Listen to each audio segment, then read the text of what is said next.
Subscribe करें अपने परिवार बीएससी एम शिवम को और बेल आइकन सेट करें ऑल पे। साथ ही कॉपी पेन लेकर भी बैठ जाएं क्योंकि आगे ज्ञान का सागर है। बिकॉज हम पढ़ाते हैं हर चीज आपके लेवल की। नमस्कार, वंदे मातरम। स्वागत है आप सभी का आपके अपने चैनल बीएससी एम शिवम में। और मैं शिवम दुबे आपका बहुत बहुत स्वागत करता हूं। 28 मार्च 2022 से होने वाले VA VSC VCOM first year, second year और फाइनल ईयर के एग्ज़ाम्स में शामिल होने वाले सभी विद्यार्थियों को एग्ज़ाम्स की बहुत बहुत शुभकामनाएं एवं बधाई। आज हम बात करेंगे बीएससी थर्ड ईयर का जो ऑब्जेक्टिव पेपर होने वाला है फिजिक्स की हम बात कर रहे हैं। फिजिक्स का जो बीएससी थर्ड ईयर का थर्ड पेपर जो आपका ऑब्जेक्टिव होने वाला है, ऑब्जेक्टिव क्वेश्चंस पेपर की हम बात करेंगे जिसका नाम है solid state device and electronics. जी हाँ, बिल्कुल, जिसका नाम हो जाता है सॉलिड स्टेट डिवाइस। यहाँ पे हम राइट कर लेते हैं solid state device and electronics. तो इसमें ये पार्ट 2 रहेगा। पार्ट 1 की जो वीडियो है हम डिस्कस कर चुके हैं, जिसमें टॉप 15 हमने क्वेश्चन डिस्कस करे थे। टॉप 15 ही क्वेश्चन नहीं थे, संपूर्ण व्याख्या जानी थी, तो वो 15 के 50 हो गए थे। तो आज हम बात करेंगे क्वेश्चन नंबर 16 की। अगर आपने पार्ट 1 इसका नहीं देखा है तो अब हम लिंक जो है वो डिस्क्रिप्शन में शेयर कर देंगे, आप वहाँ से ज़रूर देख लीजिएगा। इसके बाद आपको कोई भी जो VSC थर्ड ईयर का फिजिक्स का थर्ड पेपर है सॉलिड स्टेट डिवाइस, इससे रिलेटेड आपको कोई भी वीडियो देखने की आवश्यकता नहीं है। यहीं से आपका सब कुछ कंप्लीट हो जाएगा, ठीक है। तो हम सब कुछ धुआं करने की कोशिश करेंगे। जब तक कंप्लीट नहीं होगा हम सांस नहीं लेंगे। तो कॉपी पेन लेके स्टार्ट हो जाइएगा और लिखना स्टार्ट कर दें। नोट्स अपने जरूर बनाएं। एग्जाम टाइम पे जो आपके अपने नोट्स होते हैं वो बॉन्ड बीटा साबित होते हैं। तो चलिए स्टार्ट करते हैं। क्वेश्चन नंबर 16 ये रहा आपकी स्क्रीन पर। प्रकाश उत्सर्जक डायोड बनाने के लिए प्रयुक्त अर्धचालक पदार्थ हैं, ठीक है। प्रकाश अगर उत्सर्जक डायोड हमें बनाना है तो उसके लिए जो प्रयुक्त अर्धचालक पदार्थ होते हैं वो कौन होते हैं? तो इसका आंसर है गैलियम आर्सेनाइड। क्या है इसका आंसर? Gallium arsenide. बिल्कुल, कॉपी पर नोट कर ले। सीधा सीधा क्वेश्चन पूछा जाता है। प्रकाश संसूचन के लिए उपयोग में लाते हैं फोटो डायोड। इसका आंसर है फोटो डायोड। जहां आवश्यकता पड़ेगी वहां हम डिटेल्स जरूर जानेंगे। थर्ड 18 क्वेश्चन की बात करें। थर्मिस्टर बनाए जाते हैं, कॉपर ऑक्साइड से आपके थर्मिस्टर बनाए जाते हैं। कई बार ये क्वेश्चन पूछा जा चुका है। साथ ही जान लेते हैं थर्मिस्टर का जो प्रतिरोध ताप गुणांक होता है वो ऋणात्मक होता है, ठीक है। चलो नेक्स्ट क्वेश्चन की हम बात करें। Question number 19। एन क्षेत्र में विद्यमान अल्पसंख्यक आवेश वाहक जो होते हैं वो होल्स होते हैं, जिन्हें हम कोटर भी कहते हैं।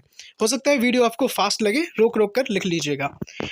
हमने एक वीडियो और बनाई है 28 मार्च को आपके होने वाले एग्जाम के लिए। जो डर रहे एग्जाम से, एग्जाम का जो डर है, प्रेशर है, उन सबको दूर करने के लिए आप कैसे स्ट्रेटजी अपनाएंगे, किस तरह से आप एक एक यूनिट पढ़ करके सारी चीज़ों को कंप्लीट करेंगे। अगर आप वो वीडियो देखना चाहते हैं तो हम लिंक जो है वो डिस्क्रिप्शन में शेयर कर देंगे, आप वहाँ से जरूर देख लीजिएगा। बात करेंगे क्वेश्चन नंबर 20 की। पी क्षेत्र में विद्यमान अल्पसंख्यक आवेश जो होते हैं वो इलेक्ट्रॉन होते हैं। और एन क्षेत्र की हम बात कर रहे थे, तो एन क्षेत्र में होल्स या कोटर होते हैं और पी क्षेत्र में जो है इलेक्ट्रॉन होते हैं। कई बार ये क्वेश्चन पूछे गए हैं, नोट कर लें। एनपीएन ट्रांजिस्टर और पीएनपी ट्रांजिस्टर में सर्वश्रेष्ठ कौन है? अगर हम बात करें तो एनपीएन ट्रांजिस्टर जो है वो श्रेष्ठ है। क्यों है? क्योंकि इसमें इलेक्ट्रॉन का प्रवाह जो है वो अधिक होता है, ठीक है, कंपेयरिंग टू पीएनपी से, ठीक। चलो क्वेश्चन नंबर 22 की हम बात करें अगर, तो एनपीएन तथा पीएनपी ट्रांजिस्टर की कार्यविधि में अंतर आपको बताना है। आंसर है इसका एनपीएन ट्रांजिस्टर में उत्सर्जक से आधार में इलेक्ट्रॉन जो है वो प्रवेश करते हैं, ठीक है। एनपीएन ट्रांजिस्टर में क्या है, उत्सर्जक से आधार में इलेक्ट्रॉन प्रवेश करते हैं, जबकि पीएनपी ट्रांजिस्टर में होल्स जो है वो प्रवेश करते हैं। इसमें इलेक्ट्रॉन प्रवेश करते हैं, उसमें होल्स करते हैं। तो आपको बताना है एनपीएन में कौन करते हैं आधार में प्रवेश, तो इलेक्ट्रॉन करते हैं, और पीएनपी में भाई ट्रांजिस्टर में होल्स करते हैं, ठीक है। चलो क्वेश्चन नंबर 23 की हम अगर बात करें तो आधारभूत ट्रांजिस्टर समीकरण क्या होता है? IE बराबर IB प्लस IC। सीधा सीधा यही लिख लें, सीधा सीधा पूछा जाता है। और एनपीएन हो या पीएनपी हो, दोनों ही क्या होते हैं? पश्च अभिन्नत होते हैं। ये भी राइट कर लें, ठीक। क्वेश्चन नंबर 24 ये रहा आपकी स्क्रीन पर। अल्फा और बीटा और गामा, इन सब में पूछा जाता है। तो अल्फा का जो समीकरण होता है वो IC/IB होता है, बीटा का भी सेम होता है IC/IB, लिख लेना। और बीटा अल्फा में रिलेशन पूछा जाता है तो बीटा बराबर होता है α/1 - α, ठीक है। और अल्फा बीटा गामा में अगर रिलेशन पूछे तो अल्फा गामा बराबर बीटा, लिख लेना बिल्कुल। सीधे सीधे क्वेश्चन यहाँ से बनते हैं, ठीक है। चलो, हो सकता है इन्हीं में से आपको कुछ देखने को मिल जाए एग्जाम में। एक फैट में होते हैं भाई, क्या क्या होता है फैट में? स्रोत होता है, ड्रैम होता है और गेट होता है, लिख लेना, ठीक है। फैट में क्या क्या होता है? स्रोत होता है, ड्रैम होता है और गेट होता है। यही जैफेट में 3 टर्मिनलों के नाम है। जैफेट में जो 3 टर्मिनल हैं वो भी यही हैं। कौन कौन है? स्रोत है, ड्रैम है और गेट हो जाता है आपका।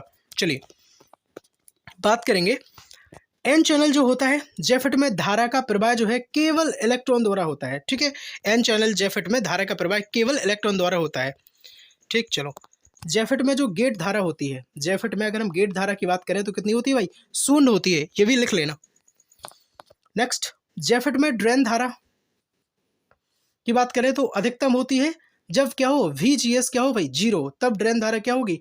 जैफेट में अधिकतम होगी, ठीक। चलो, सब कुछ रहेगा इसमें, मॉसफेट, जैफेट, ठीक है। चलो नेक्स्ट, मॉसफेट की निवेशी प्रतिबाधा होती है भाई जैफेट से इसकी जो होती है वो अधिक होती है, ठीक है। कारण क्या है इसका? इसका कारण ये है कि इसके गेट संधारित्र की जो लीकेज है, लीकेज धारा है बहुत कम होती है। गेट संधारित्र की जो बहुत कम होती है क्या भाई? लीकेज धारा, ठीक है, लिख लेना। इसलिए क्या होता है? मॉसफेट में जो मॉसफेट की निवेशी जो प्रतिबाधा है वो जैफेट से अधिक होती है। नेक्स्ट, मॉसफेट में चैनल धारा नियंत्रित गेट संधारित्र के विद्युत क्षेत्र द्वारा जो है, मॉसफेट में क्या होता है? चैनल धारा जो नियंत्रित गेट अगर करता है तो संधारित्र के विद्युत क्षेत्र द्वारा नियंत्रित की जाती है। चलो बात करेंगे क्वेश्चन नंबर 27 की। ये रहा आपकी स्क्रीन पर, देखो। पावर सप्लाई में प्रयुक्त फिल्टर परिपथ अधिकांशतः होता है। पावर सप्लाई में जो प्रयुक्त फिल्टर होता है, फिल्टर परिपथ होता है, वो कैसा होता है? तो वो होता है पाई सेक्शन। क्या होता है भाई? Pi section. Very very very important question, ठीक है। चलो, हो सकता है वीडियो आपको फास्ट लग रहा हो, रोक रोक कर लिख लें, ठीक है, लिख जरूर लें। एग्जाम टाइम पे यही होगा आपके पास, है ना। जैसे आप जल्दी से पन्ना पलट पलट के पढ़ते पढ़ते देख देख कर चले जाना। एक अच्छे पावर सप्लाई का वोल्टेज नियमन होना चाहिए कितना भाई? 1% जो है वो होना चाहिए। बात करेंगे क्वेश्चन नंबर 29 की। फोटो ट्रांजिस्टर है भाई, क्या है भाई फोटो ट्रांजिस्टर? यह है प्रकाश संसूचन हो जाता है, ठीक है। और फोटो डायोड का जो है वो संशोधित रूप भी हम इसे कहते हैं, ठीक। तो आप समझ गए होंगे फोटो ट्रांजिस्टर क्या है। तो ये प्रकाश संसूचन है और फोटो डायोड का संशोधित जो है वो रूप भी है, ठीक। चलो बात करेंगे क्वेश्चन नंबर 30। SCR बनाया जाता है भाई, SCR से क्वेश्चन है। SCR जो है वो सिलिकॉन से बनाया जाता है। सिलिकॉन का संकेत तो आपको बताइए था, ऐसा ही जो था, ठीक है। SCR किससे बनता है? सिलिकॉन से। आप याद रख लेना, S से जो है वो S, ठीक है, तो आपको याद रहेगा। SCR जो है वो SCR में 4 परतें तथा 3 टर्मिनल होते हैं, ठीक। कितने होते हैं? अगर पूछ ले आपसे कि SCR में कितनी परतें होती है तो 4 परतें होती हैं और जो है वो 3 टर्मिनल होते हैं। चलो, अगर हम बात करें SCR टर्मिनलों को एनोड, गेट तथा कैथोड कहते हैं, ठीक है। और जो गेट होता है उसे हम नियंत्रण टर्मिनल भी कहते हैं, ठीक है। और SCR टर्मिनलों को क्या क्या कहते हैं? एनोड, गेट तथा कैथोड कहते हैं, लिख लेना ये भी। SCR में 3 संधियां होती हैं। आपसे अगर पूछे कि SCR में कितनी संधियां हैं तो 3 संधियां होती हैं। आप आशा करता हूँ समझ गए होंगे। फिर से देख लेते हैं। SCR जो है वो सिलिकॉन से बनाया जाता है। SCR में 4 परतें होती हैं तथा 3 टर्मिनल होते हैं। SCR टर्मिनलों को क्या क्या कहते हैं? जो 3 टर्मिनल होते हैं उन्हें कहते हैं एनोड, गेट तथा कैथोड कहते हैं। और जो गेट होता है वो नियंत्रण टर्मिनल के नाम से भी जाना जाता है। SCR में जो संधियां होती हैं वो 3 होती हैं, ठीक है। चलो बात करेंगे क्वेश्चन नंबर 31 की, ठीक है। जैफेट जो होता है, जैफेट में कंट्रोल टर्मिनल क्या है? तो भाई गेट है, ठीक है। चलो, यह एक उत्तम वोल्टेज प्रवर्धक भी है, ठीक है। चलो अब हम बात करते हैं क्वेश्चन नंबर 32 की। ये रहा आपकी स्क्रीन पर। यूजेटी को कहा जाता है ना, 2 आधार वाला जो है वो डायोड, 2 आधार वाला डायोड जो है यूजेटी को कहा जाता है। और साथ ही में एक चीज़ और है, यूजेटी का जो उपयोग है वो दौलित्र की भांति होता है। किसकी भांति होता है भाई? दौलित्र की भांति होता है। तो ये भी आप नोट करके लिख लें। चलो बात करें अगर शक्ति लाभ जो है, किसकी बात करेंगे अगर हम? शक्ति लाभ की। तो जो शक्ति लाभ जो होता है वो होता है, शक्ति लाभ जो होता है धारा लाभ गुणे वोल्टेज लाभ, है ना। किसका होता है भाई? धारा लाभ मल्टीप्लाई बाई वोल्टेज लाभ, है ना कहीं आपके माता पिता आपकी बिल्कुल राय देख रहे हैं, क्योंकि माता पिता ही हैं जिन्हें बहुत ज़्यादा आपसे फ़र्क पड़ता है। आप क्या करते हैं क्या नहीं करते हैं, सारी चीज़ों के लिए माता पिता क्या है आपके लिए बहुत बहुत ज़्यादा वो फ़िक्र जो है वो आप पे करते हैं, और उनकी फ़िक्र को फ़क्र में बदलने का समय जो है आपके पास आ गया है। कलम वो चीज़ है दोस्तों, जो कलम के ज़रिए आप बहुत कुछ कर सकते हो, है ना। तो अपनी उठाइए कलम और लिख डालिए अपना खुद का इतिहास, ठीक है। तो तैयार हो जाओ, है ना। और कुछ भी नहीं छूटना चाहिए, सारी चीज़ें बहुत बेहतरीन करेंगे, कुछ भी हो एग्ज़ाम को धुआं कर देना है। और मैं आशा करूँगा, भगवान से प्रार्थना भी करूँगा कि आप जो है अपने एग्ज़ाम हॉल से मुस्कुराते हुए वापस आएँ, ठीक है। तो क्वेश्चन नंबर 34 की हम बात करेंगे। उत्सर्जक अनुगामी जो है उभयनिष्ठ संग्राहक प्रवर्धक। उत्सर्जक अनुगामी क्या है भाई? ये उभयनिष्ठ संग्राहक प्रवर्धक है। क्या है भाई? ये जो है वो है उभयनिष्ठ संग्राहक प्रवर्धक, ठीक। और निर्गत एवं निवेशीन सिग्नल समान कला में होते हैं। भाई निर्गत और निवेशीन सिग्नल कैसे होते हैं? हमेशा समान कला में होते हैं। ये भी आप लिख लें कॉपी पर। चलो बात करेंगे 35 की। वर्ग ए शक्ति प्रवर्धक की अधिकतम दक्षता कितनी है भाई?